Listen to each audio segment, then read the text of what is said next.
Region 5, Bicol, para po maipaabot kan samuyang ahensya ng DTI ang mga programa na pwedeng makatabang sa statuyang mga consumer asin mga negosyante. Sa mga nagdadagog po sa ngunyan, sa mga nagkakakanta, halos pang-udto na baga, sa mga nasa jeep, nasa mga bus, na nagdadangog sa tuya, maray na aga po sa Indo. Antabayanan niyo po kami, magayunon po, very exciting ang samuyang topic ngunyan, ang satuyang pag-uurulayan. Ako po pala si Susette Brioso Benaventura, ang sa Indong anchor sa ngunyan.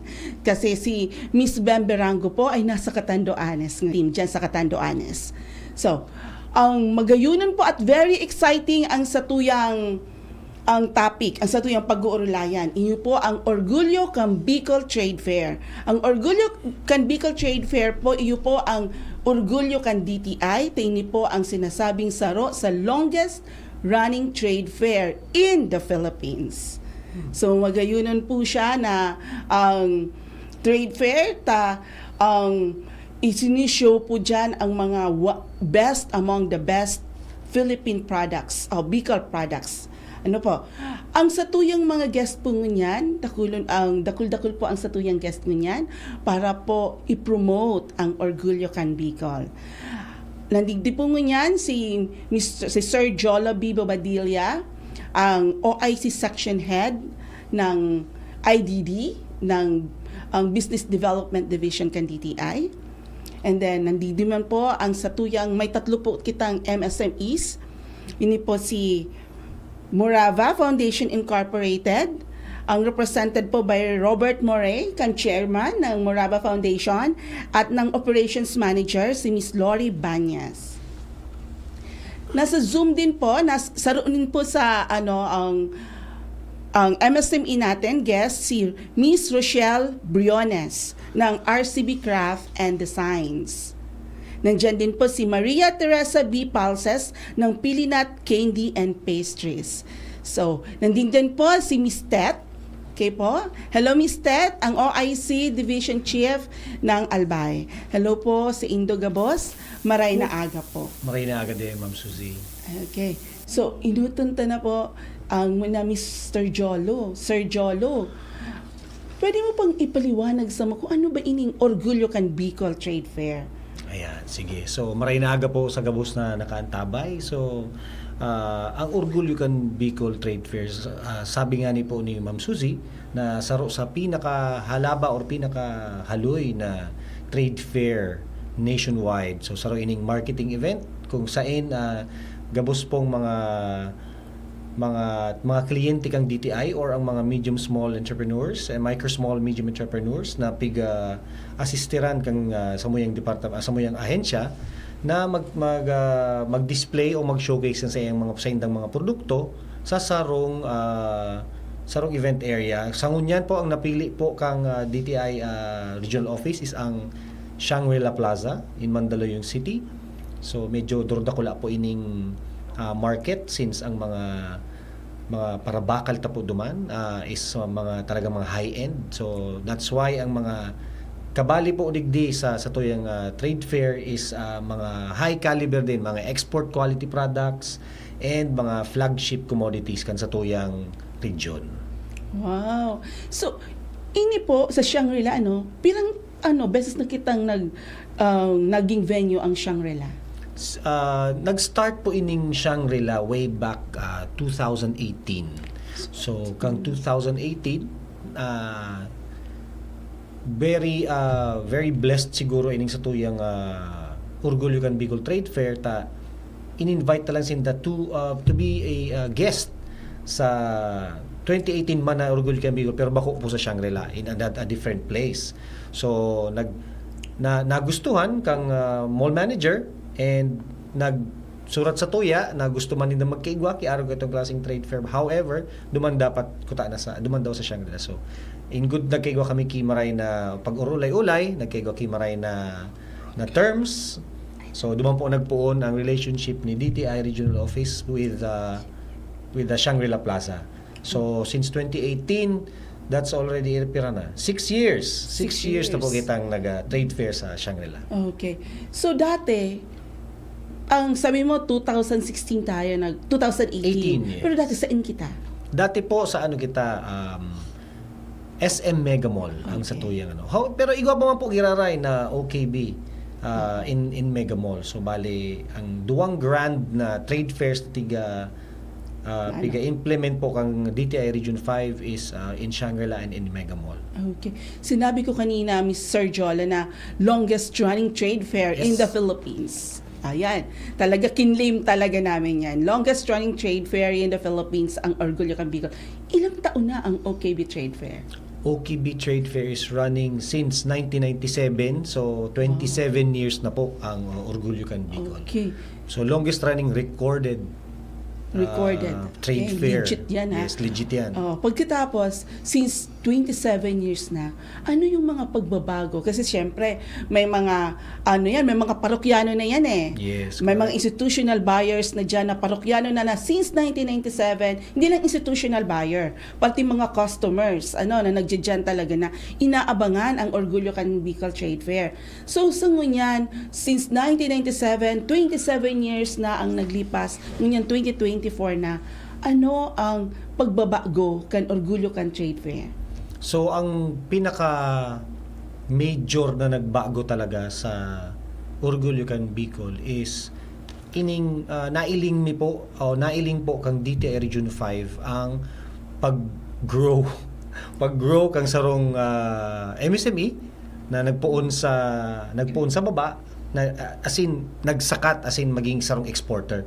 So way back 1997 igwa lang po kitang diit na exporters and sa ngunyan we are having more than 60 na exporters na saro ang Orgulyo Can Bicol Trade Fair ang naging stepping stone ninda para mai-promotan sa indang produkto. 60 entrepreneurs po yan kasi maliit lang yung Shangri-La, di ba? Yes. Pero kung sa SM natin gaganapin, mukhang marami. Yes, dahol po siya. Dako siya, ngunyan, more than 100 siguro. Yes, tama ka Okay. po dyan, Ma'am Suzy. So- So digdi sa Shangri-La, ang mga kaintra po digding mga exhibitors ay ining pigaapod na best of the best, top of the line products kang Bicol region na talagang pig-uurgulyo kang mga Bicolano. Ini po hali ini sa mga artisans na talagang aloy na sinda sa industriya kang paggibok ki mga native Bicolano products na sangunyan po na i-export na. Okay. So, dakulang oportunidad to po yan na mahiling. Lalo na po yung mga may relatives sa Manila, may mga institutional buyers po. Kasi nasa Facebook page man po kita, anywhere in the Philippines, mahihiling po kita.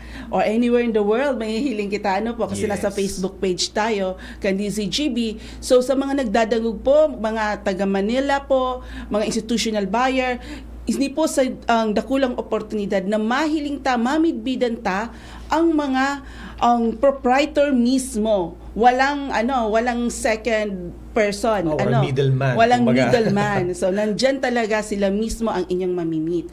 So thank you, Sir Jolo. Balikan kita mamaya, So from the word itself ng mga entrepreneurs natin, ang madangog ta po ang siindang eksperyensya bilang mga negosyante, ang mga challenges na matian ninda o na agihan ninda bilang mga negosyante, as in, ang siindang eksperyensya bilang participants kan Orgulyo Can Bicol Trade Fair.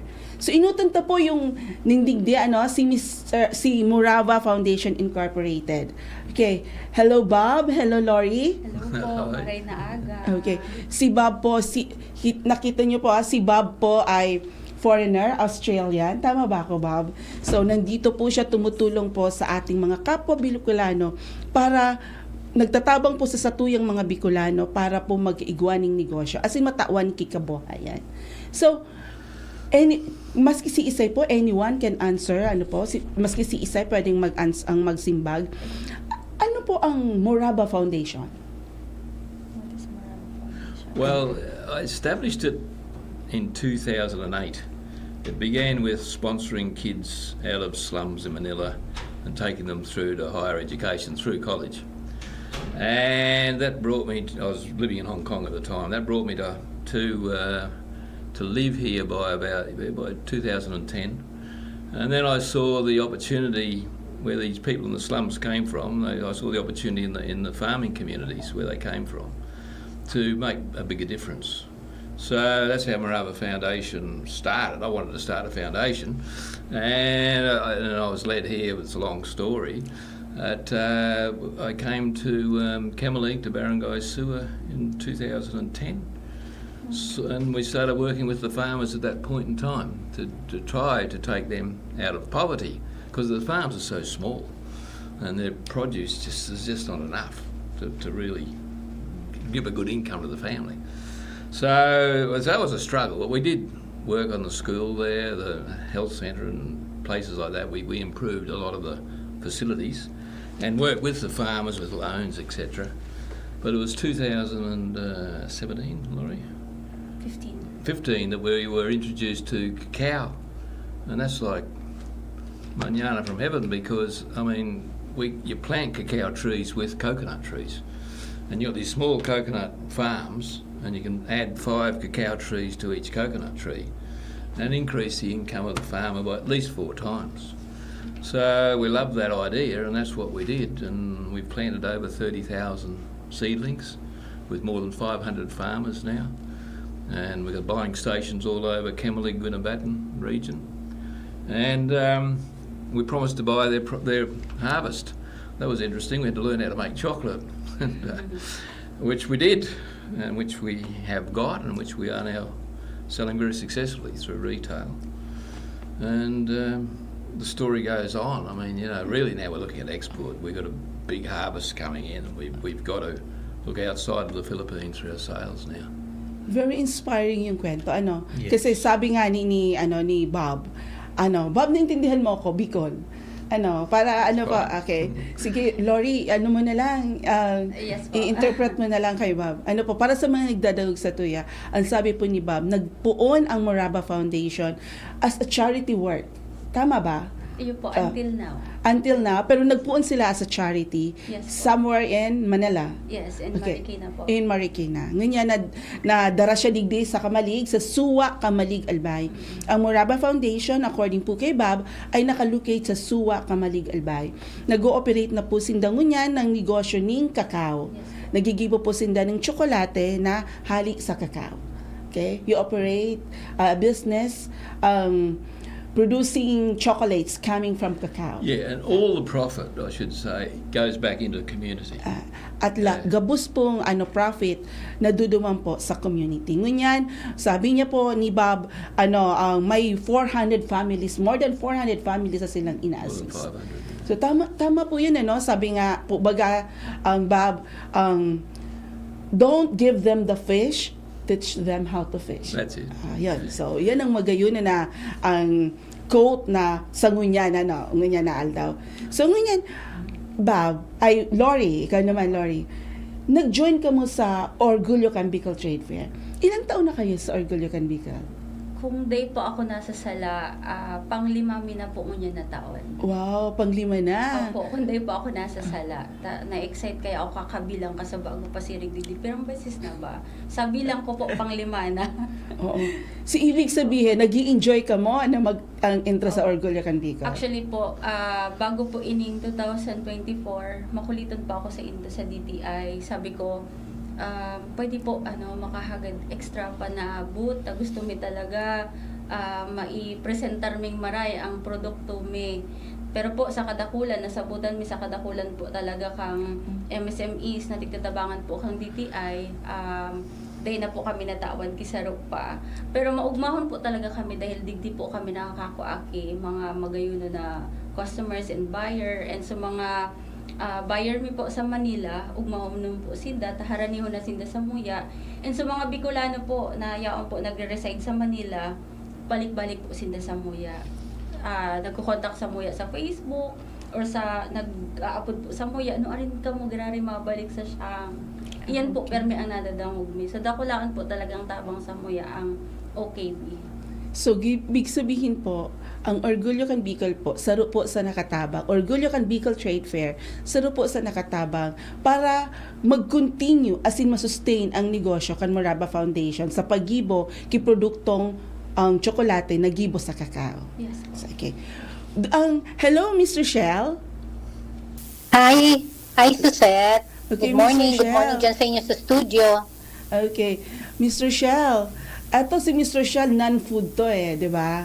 So, Yes. ang nahihiling ko ang produkto ni Miss Rochelle, yung RCB Craft and Designs. Magagayon, talagang world class, globally competitive. So, kumusta you. Miss Rochelle? Ang negosyo mo yan? So far po, okay ang negosyo kami. So all year round naman po, may orders kami. Iyo Okay. po. So, ilang... Sa muna po, busy for the, preparing for the Orgulyo Can Bicol, trade fair. Okay, sa Shangri-La. Ano po? Oh.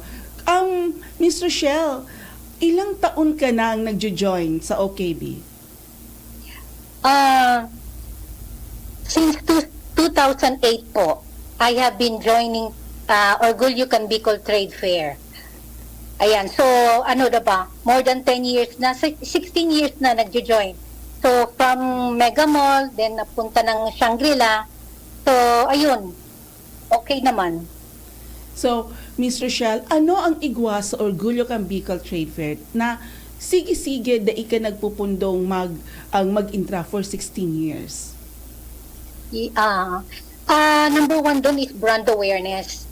So they know yung company mo, yung products na ino-offer mo, then you get to showcase your new products, yung mga produkto, not only yung bags, yung placemats, mga baskets, ganon. And then, syempre sales, more sales. And then you get to meet also institutional buyers, araw kayan. Tapos ang gusto ko kayan kasi you meet your fellow artisans, fellow entrepreneurs. So nagkakaigwa kami mga camaraderie. So maski competitor kami, nagkakaigwa kami friendly competition. So yun ang magayon. 'Di ba? Nilook forward ko ito every trade fair. Okay. So, and at the same time, Ms. Rochelle, sa nahihiling ko, nagkaigwa na rin ng network, kung may materials kang araw kaini, mabakal si araw kaini, di ba? May networking na, kan mga materials. Ano po? Okay. Iya, tama po. Oh. Ms. Rochelle, ang sabi mo, 16 years ka na, ano ang mga Yes. pagbabago? Aputon ko giraray, si ika bilang non-food, si Morava kasi, saka si ate ang Miss Tess Palses, siya, food siya. Sa non-food, ngunyan 2024 na di ba? Ano ang mga pagbabago na pwedeng ini-expect o na aabangan kan sa tuyang mga consumer sa Manila at mga institutional buyer na maduman sa Orgulyo Can Bicol Trade Fair, aabangan sa mga non-food products ta. Kasi 2024 na siya di ba? O tama, 2024 na, so medyo high-tech na. Dahil sa pandemic, so everything else naging online, maging digital. So nagkaigwa kami website, nagkaigwa kaming mga social media. So, isa yun sa nilook forward kang mga customers, mga buyers me. So, nahihiling nila sa nahihiling nila sa mga FB page, sa mga social media account me. So, mga pinipresent me, dinidisplay mi ng mga products. So, pag abot ni duman sa trade fair, so nilook forward na nila ito, hinahanap min